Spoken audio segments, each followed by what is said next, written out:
بسم الله الرحمن الرحيم. سيداتي أنساتي سادتي، ثمن البكاء. لم يحل منتصف يوم الجمعة إلا وكربلاء غارقة في الدم. لم ترتوي سيوف جيش يزيد بن معاوية بعد سقوط الإمام الحسين ابن علي رضي الله عنه وأرضاه. اللي حصل إن القصة بتاعت النهارده احنا بنتكلم على الإمام زين العابدين.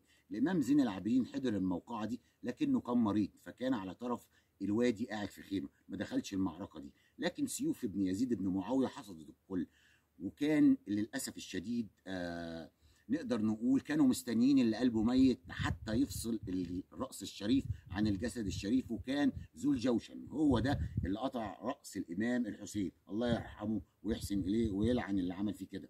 المهم يا سيدي، بدون شتيمة في حد، القصة إن الإمام زين العابدين اتنجى من المعركة دي لأنه كان مريض وكان صغير في السن. بعد ما حصل وحصدوا المعركة وخلصت، ابتدوا يحصل قتلى. اكتشفوا ان الامام زين العابدين لم يقتل.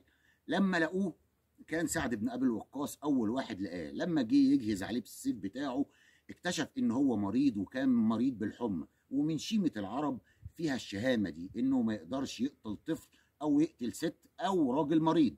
فبالتالي هو ده السبب اللي انجى الامام زين العابدين. والامام زين العابدين لمعلومتك اخر واحد من نسل الرسول سيدنا محمد عليه الصلاه والسلام تسليما.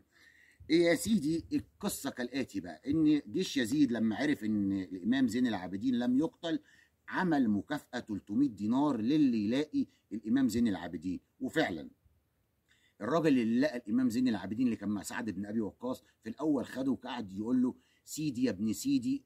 لما عرف ان في مكافاه، هو الصراحه اللي مكتوب في الكتاب ان الراجل خاف، ما فرحش بالمكافاه، لكن خايف من يزيد بن معاويه اكتر من المكافاه. وقال كده مثل، قالها: ليس هذا ثمن الاخيار او الاطهار، لان 300 دينار مش رقم. وقال للامام زين العابدين وهو بيربط ايده: سامحني يا سيدي يا ابن سيدي، مش الهدف مش المكافأة، لكن المكافأة قليلة، لكن الخوف من يزيد بن معاوية وجيشه كبير، وهو ده السبب اللي مخليني أسلمك. وفعلا بعد ما سلموا، خدوه العساكر وودوه ليزيد بن معاوية في الشام مشيا على الأقدام. ولما وصل هناك عفى عنه يزيد بن معاوية. ودي قصة الإمام زين العابدين. وعلى فكرة هو مدفون في القاهرة في المذبح، قريب كده من الاكوادك، من سور مجرى العيون. دمتم في امان الله، والسلام عليكم ورحمه الله وبركاته.